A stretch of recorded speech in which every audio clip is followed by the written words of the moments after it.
Hello, my fellow readers. Today I am back with another light novel review, and I'm sure you'll be surprised to find out that it's a fantasy book, and it's more a shoujo fantasy, and it is A Tale of the Secret Saint, and I really liked this one. This was a super quick read for me.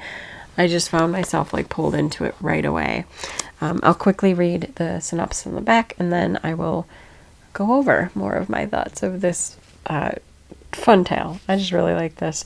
The secret is out. Born into a long line of knights, Fia is determined to become a knight herself, just like all her siblings.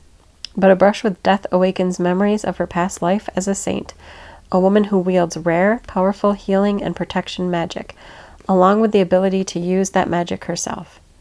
The downside is that Fia also remembers her past life's untimely death, and the danger she will be in if anyone finds out what she really is.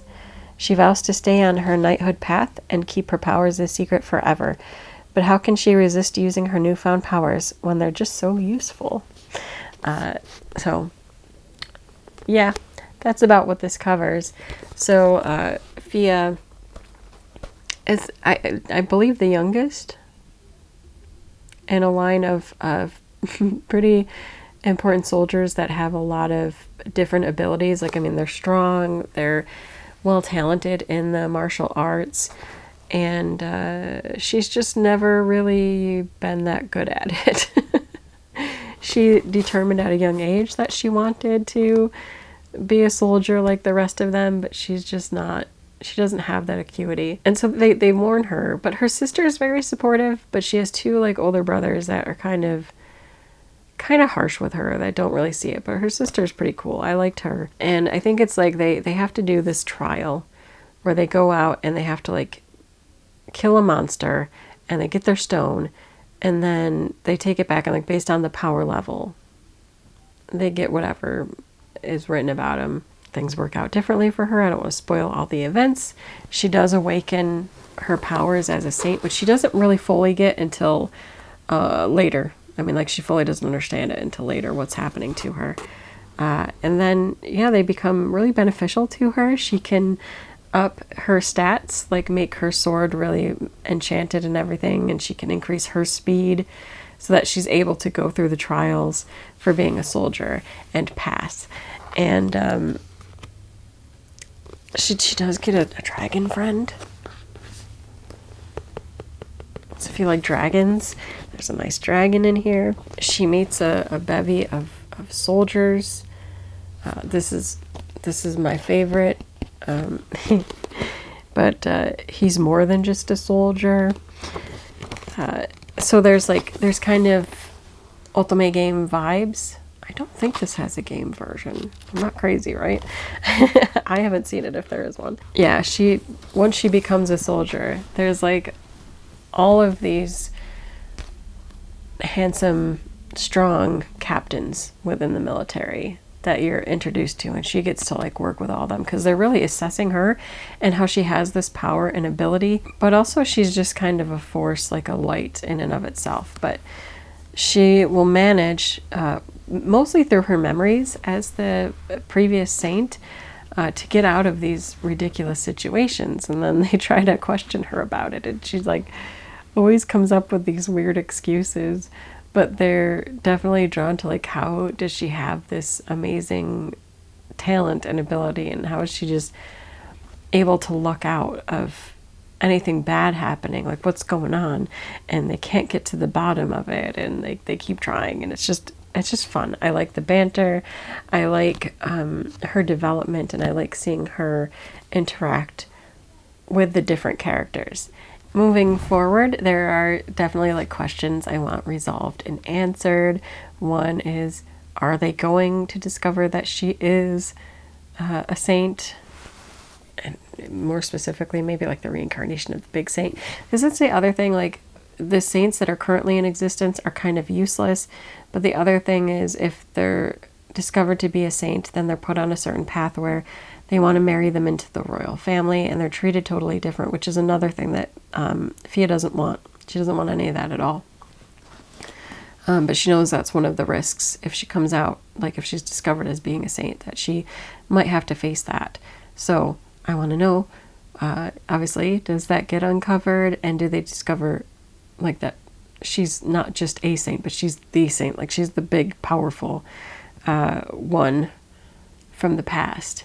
So I want to see that. And then if they do discover that she is the saint, what would change? Like, are they going to treat her different? Are they going to try to like marry her into the royal family? Which might not be a bad thing. Anyway, I don't want to get into that, but potential spoilers there. Well, they marry them into nobility. But if she could marry into the royal family, there's a particular captain that is, like next in line for the throne, and I like him, so I don't know. We'll see. So like I want to know what would happen if she were discovered, and would she have any autonomy if she were, or would it just be like, no, you have to follow these rules because now you're a saint and saints have to do XYZ. And also if she's discovered, the force that was not nice to her past self may come and seek her out. And is that going to happen? I have a feeling that's all going to play a role later. I feel like, yes, that's all going to come back in. But, you know, these are the reasons. Like, I want to see this play out. These are the reasons I want to continue the series. And then, of course, the shoujo romance loving person that I am, I want to see a romance bloom and how that'll play out. And will there be, like, a love triangle or more? Because there's a lot of characters that you're introduced to that think, like, they get their own, like, chapter scenes. So it's not just that you follow Fia. Like, there will be other characters that you'll get, like, their perspective. And so I'm like, how is that going to change? What are their feelings about her? The ages are a little iffy, but I still think that some of this is going to come into play later. And I don't know, I'm very drawn to it. I like it. It was a very quick read for me because I was having such a good time reading it. Like, some are more of a struggle because I don't necessarily feel a good vibe with the story, but this one I really liked, and I liked the magical creatures. I liked the magic in general. I liked the interpersonal relationships with Fia and the people that she was meeting. I like even seeing like some of the changes to like her brothers that were always so gruff, like maybe seeing Fia in a new light. I liked that as well. Again, her sister was kind of cool, so no need to change her, but I like seeing how she's able to change and impact the people around her as well.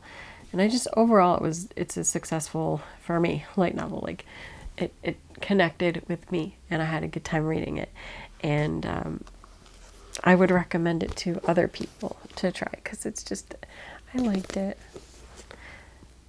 I like the artwork, and I'm trying to remember, I think this one might also have a manga. I could be wrong, if I'm trying to remember now. Did I see it?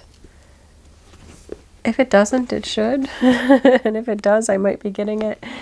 Yeah, I liked this one. I don't have anything else to say other than, you know, if it sounds good to you, please pick it up. Like, if you're bordering on it, just grab it, because it's a really light read. It's fun. I like the characters. I like the action and adventure in it, as well as the undercurrents of potential romance. That nothing's set in stone. Yeah, it just has like the romantic vibes. I liked it. I would recommend it. I'd say if you're bordering, just pick it up. You'll probably have a good time with it. And if you don't, it's not the end of the world. That's it for this video. Until next time. Bye.